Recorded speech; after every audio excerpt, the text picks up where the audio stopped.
Thank you guys. Je sais pas qui c'est. Je pense vraiment que c'était pour moi, parce que sinon je vois pas ce qu'elle aurait fait là, la canette.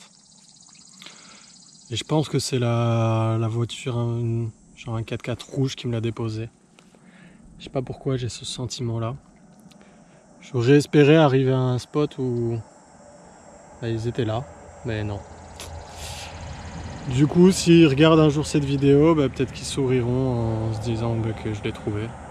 Sinon je me fais des idées, elle était juste là posée, mais bon, une canette fraîche, fermée avec un petit mouchoir sur la piste cyclable. Ouais.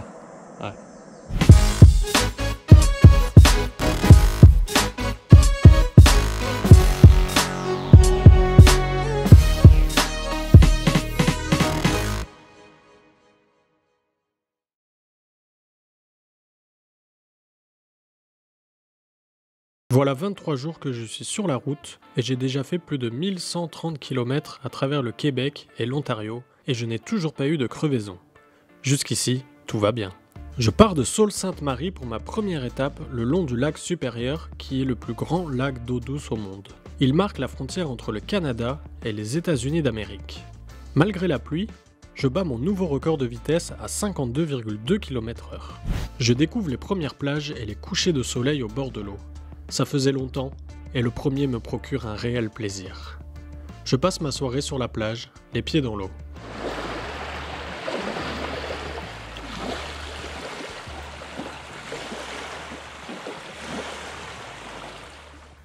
Au matin, le lac me crache une sorte de brouillard, et je me retrouve la tête dans les nuages.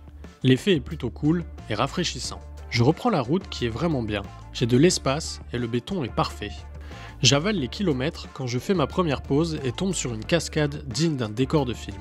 Je me pose et profite de cette vue irréaliste.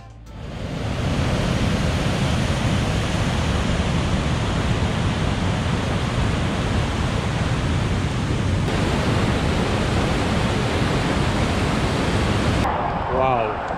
Juste waouh! Je rentre dans une partie plus sauvage du Canada avec moins de services. Une dame qui vient de me donner 2 canettes bien fraîches. Ça c'est cool parce qu'il n'y a pas de station, il n'y a rien avant 100 km je crois, 120 km. Donc on va faire avec ce qu'on a. Hein. Je ne prévois jamais où je vais dormir. En général, c'est vers 17-18 h, quand j'ai fait mes 60 km hebdomadaires, que je me dis qu'il faut que je trouve un spot pour la nuit. Je roule quand je vois un chemin sans numéro, signe que c'est sûrement pas un chemin privé. Je tourne et tombe sur un spot 5 étoiles. Vue magnifique avec emplacement pour le feu et un accès à une plage désertique. Qu'est-ce que j'aime l'improvisation, ça laisse vraiment la place à ce genre de surprise. J'installe mon camp et pars me promener sur la plage où j'essaie de capter un peu de signal téléphonique pour donner des nouvelles à mes proches. Je profite du coucher de soleil et de ma nouvelle vue pour la soirée. Les couleurs sont magnifiques et je m'endors en écoutant le chant des oiseaux.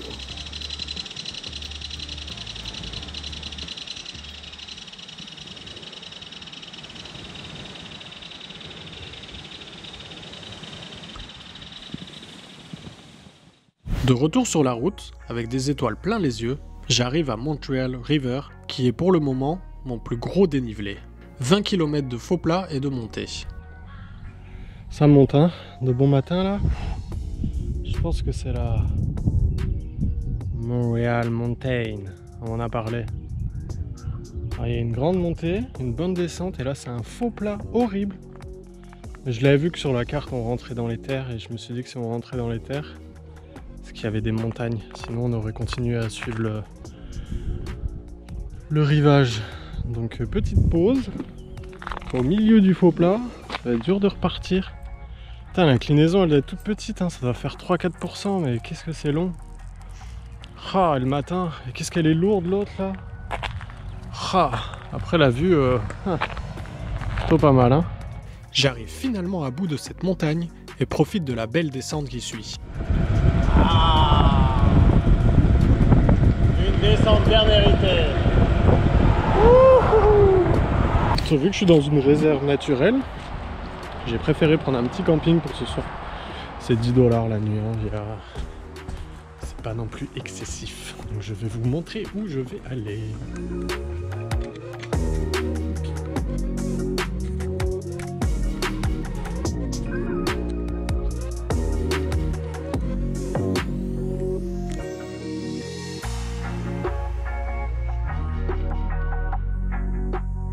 Je me retrouve de nouveau sur un spot de fou avec une plage désertique. J'en profite pour me laver et laver mes affaires. Comme me l'a conseillé le ranger, j'accroche ma bouffe dans un arbre pour éviter qu'un ours un peu trop gourmand vienne me la voler pendant la nuit.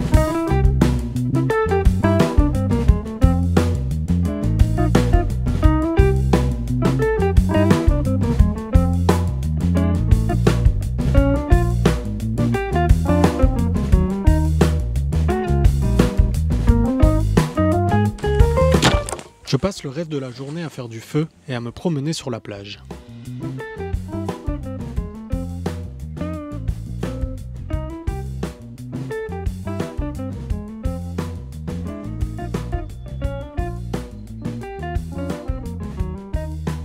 Avant d'aller me coucher, je préviens la faune aux alentours qu'ils ont un nouveau voisin pour la nuit. Je me demandais à quoi ça servait ça. Mais maintenant qu'il va presque faire nuit, je pense que c'est pour faire du bruit. T'as bien. C'est pas un bruit naturel. On a dit qu'aux ours qu'on est là. Bonne nuit. Parti pour une petite journée de montée. Je suis parti il y a 7 minutes. Et je monte depuis 6 minutes. Quel panorama de fou. Là-bas, c'est où j'ai dormi. La route est vraiment magnifique par ici. Je vous laisse juger par vous-même.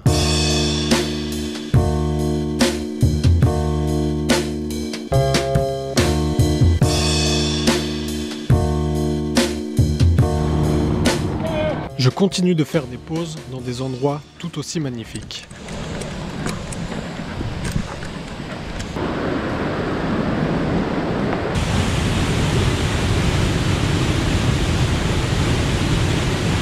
En reprenant la route, je fais une rencontre que j'aurais préféré éviter. Un couple promène son chien sur l'autre bord de la route. À mon passage, le chien se met à traverser et nous fonce dessus pour venir sentir Croquette. C'est une voie rapide ici et les voitures roulent à plus de 100 km/h. Je me mets sur le bac à côté pour éviter que le chien nous suive et que les propriétaires viennent le récupérer. Sauf qu'à la place de traverser et venir chercher leur bête, c'est le chien qui traverse dans l'autre sens au moment où une voiture passe. Elle n'a pas le temps de freiner et percute le chien de plein fouet. L'adrénaline le fait se relever et partir en courant, mais je ne pense pas qu'il ait passé la journée. Elle a un petit souffle de camion.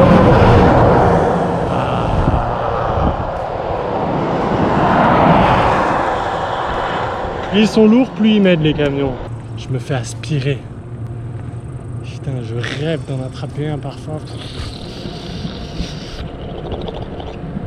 Ah, ça serait fou. Bon, on va pas tricher, hein. Putain, ça fait 7 minutes que je parle, 7h40 là, monologue. Allez, je m'arrête. Je finis ma journée en arrivant à Old Woman Bay. Il y a un panneau No Overnight Camping, mais je m'installe dans un endroit discret où je ne devrais pas déranger. Je ne sais pas pourquoi, mais à chaque fois, je me demande à quoi ressembleraient tous ces endroits en hiver avec 1 mètre de neige et de glace. Je roule en direction de Wawa, une petite ville de 3000 habitants. Arrivé à Wawa, je décide de me poser dans un camping où Croquette use de son charme pour nous avoir une super réduction sur le cabanon. C'est rustique. Une ampoule, 2 prises et un matelas posé sur une planche de bois. C'est parfait. Je passe 2 jours dans ce camping à profiter de la piscine et d'internet pour avancer sur mon blog. Croquette aussi est bien contente de relaxer dans l'herbe fraîche. Comme à chaque fois que je le peux, je fais un gros feu et m'amuse toute la journée avec.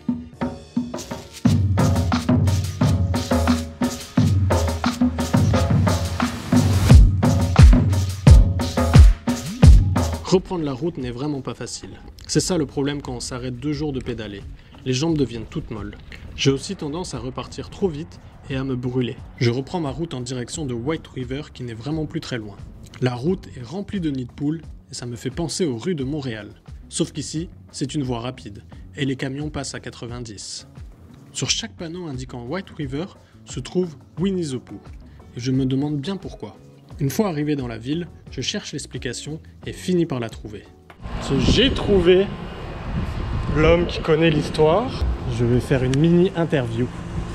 During World War I, the Winnipeg Regiment came through this town by train over here, just behind us at the railroad station. And the veterinarian from the Winnipeg Regiment saw her, and he bought her for $20, which was a lot of money in World War I. They ended up taking her all the way over to England with them.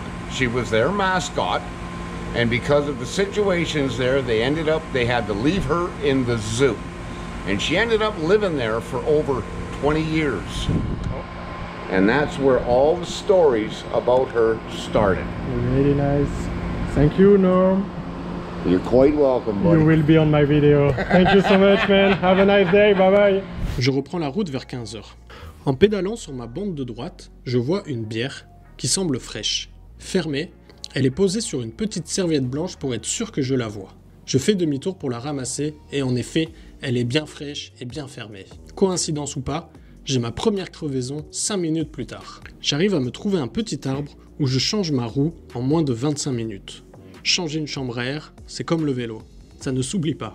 Je finis ma journée en me trouvant un spot avec une vue plongeante sur un lac. J'arrive à monter ma tente qui pour l'instant tient le coup et déguste cette bonne bière. Quel kiff! Allez, santé en tout cas, hein. Ça fait du bien.